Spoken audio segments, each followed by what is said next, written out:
Yeah, so nice to meet you. Nice to meet you as well. So I understand that you're an Anglo-Catholic. Yes. Anglo-Catholic, yes. Yeah. I'm a Roman Catholic, Yeah. So are you able to explain to me what Anglo-Catholicism is and where it came from, the originals? And obviously, you guys are not guided by the magisterium. You don't believe in a Roman pontiff. Am I correct? So, in the sense that they do honour and respect the seat of Peter, Yeah.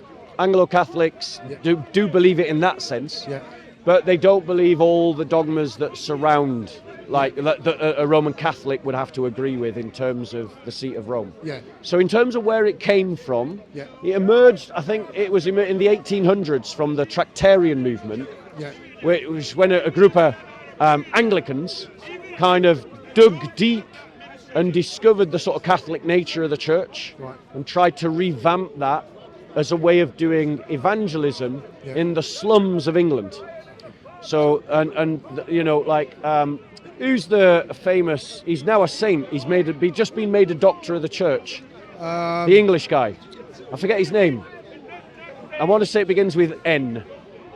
I've completely forgotten. Yeah, I heard of him but he was one of the original Anglo-Catholics. And so they would honour the seat of St. Peter and they would honour the Pope as a church leader. So in my Anglo-Catholic church, we pray for the Pope every Sunday, along with the Ecumenical Patriarch, along with the Ecumenical Patriarch, along with the Archbishop of Canterbury, which though I think that seat is now vacant and they shouldn't. You know, we should pray for an Archbishop of Canterbury. But that's kind of where it comes from, and that's the sort of history of it. So Bob, when you say you guys reject some dogmas, are there specific dogmas that you reject and specific dogmas that you accept? I mean, because when you reject a dogma from the Catholic Church, from the Roman Pontiff, how do you clarify within the Anglo-Catholicism, Catholic sect, whether you should assent to that dogma? Yeah, because it's the sense of it comes from the fact that what it is to be Catholic is not possessed uniquely by the Roman Catholic Church.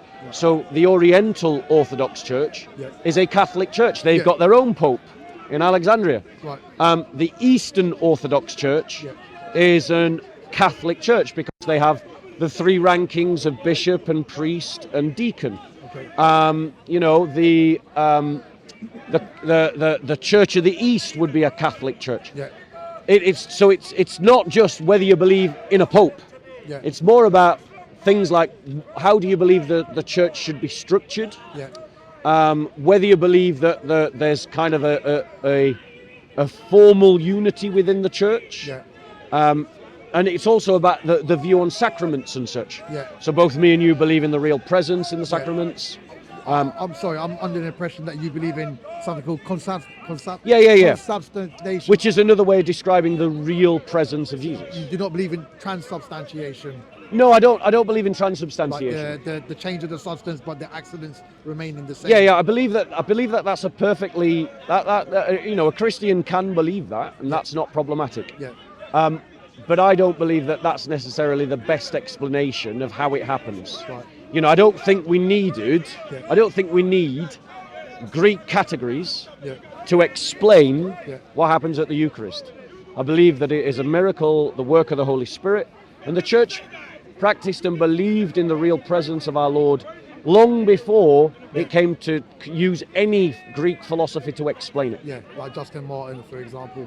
But I mean, Justin Martyr can be read as transubstantiation, but he never uses that word, and it could be read in other ways. Because, for instance, if I say consubstantiation, I really do mean that the body and the blood of our Lord is there present in the elements of the bread and the wine.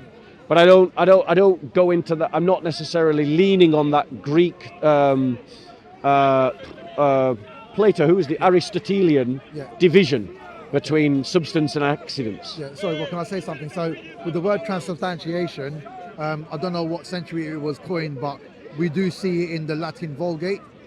In the Latin Vulgate, and we translate from the Greek as give us today our daily bread, epiousios.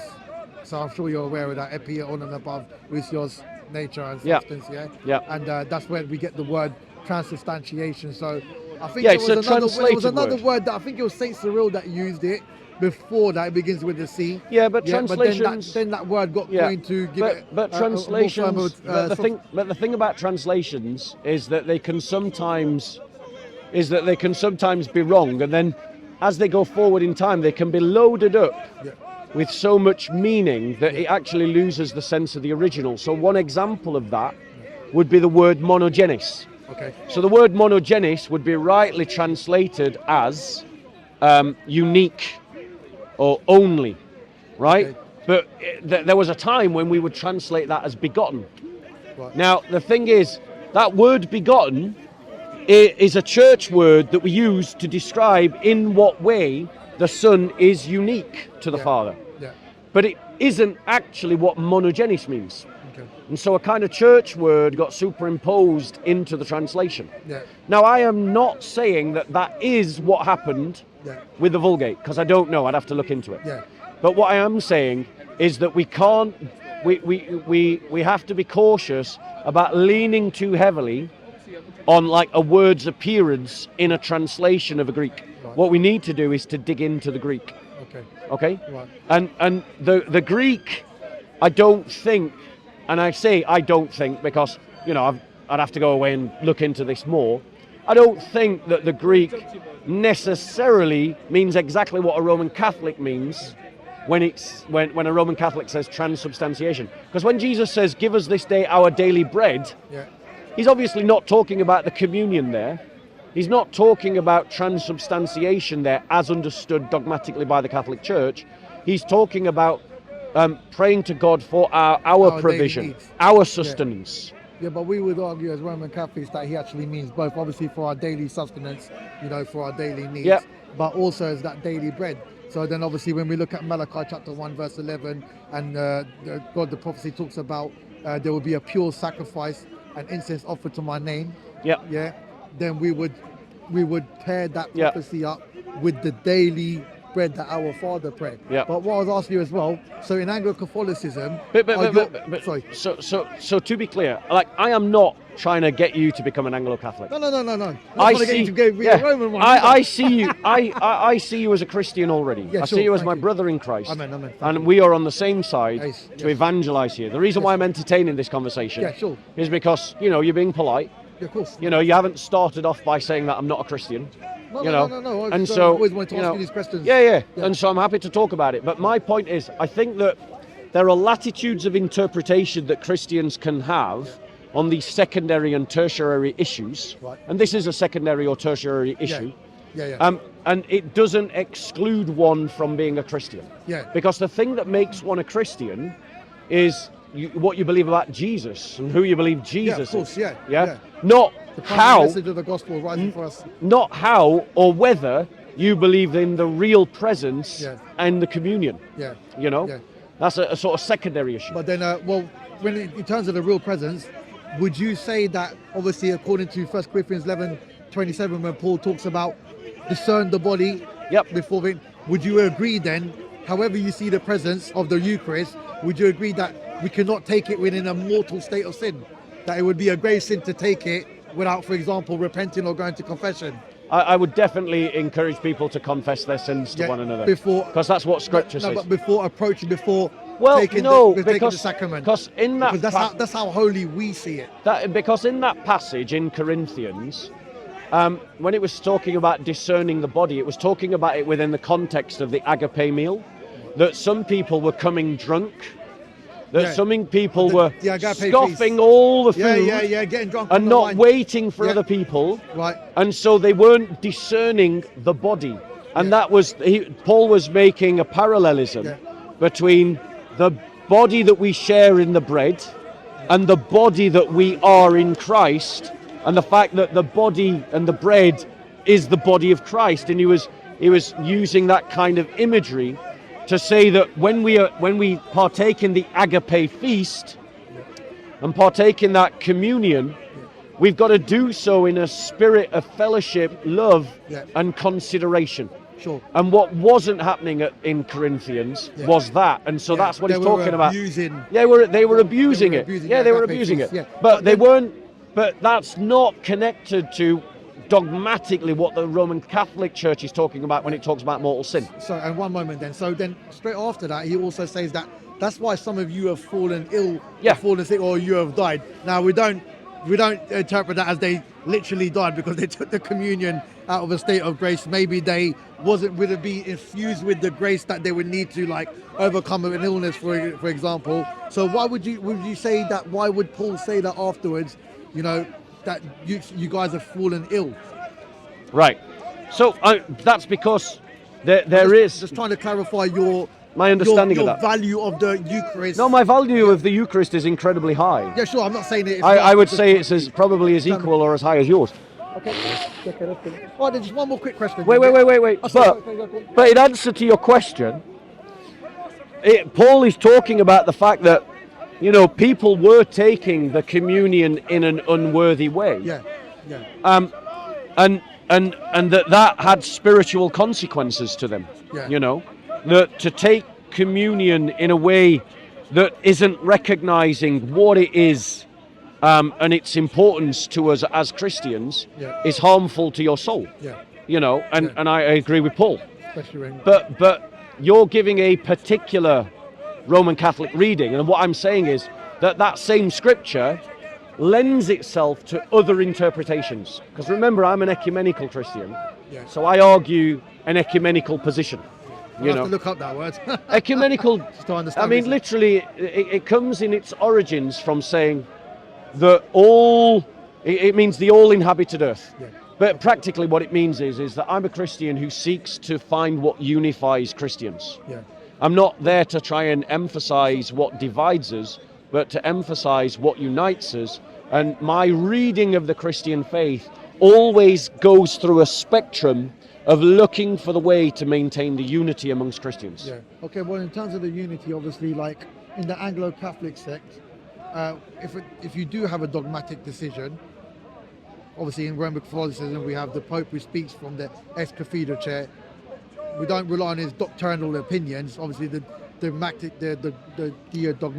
dogmas, which we believe are protected by the Holy Spirit, because as Christ says in Matthew 23, don't do what they say, don't do what they do. And he's speaking about the chair of Moses.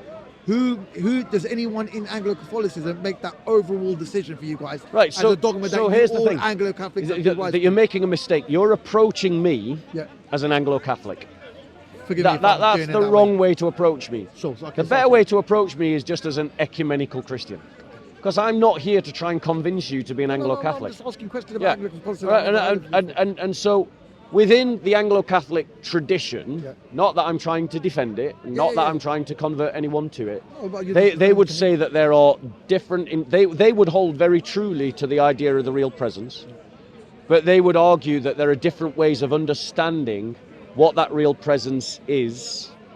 And the reason why they would say that there's different understandings of what that real presence is because amongst Christians, there's different understandings. There are different levels of engagement with the communion. You know, you can approach the communion as if it is just an act of remembrance. You'll be missing out on a lot. But that is, at its lowest level, what communion is. At its lowest level, it is an act of remembrance. And you can approach it as if it was just symbols, because there is some symbology intertwined into the understanding of communion, even in our high levels of appreciation of the Mass. We still recognize it, that it has symbolic imagery and symbolic significance. Like the book of Revelations, blessed is he who is invited to the supper of the Lamb. Well, no, I'm talking about there's actual symbology there as well. There's a real symbology there, because when Christ first presented it at the last, he was presenting it symbolically, because the crucifixion and the resurrection had not yet happened, you know, and so this kind of symbolic presentation is this kind of symbolic reading. It sits within a latitude of possible interpretations. That doesn't mean necessarily that it's the most complete understanding of what the Mass is. And the way to understand my position is that there's there's deeper levels that you can understand the faith, and that different Christians at different times have understood different aspects of the Christian faith deeper and better than others. Does that make sense?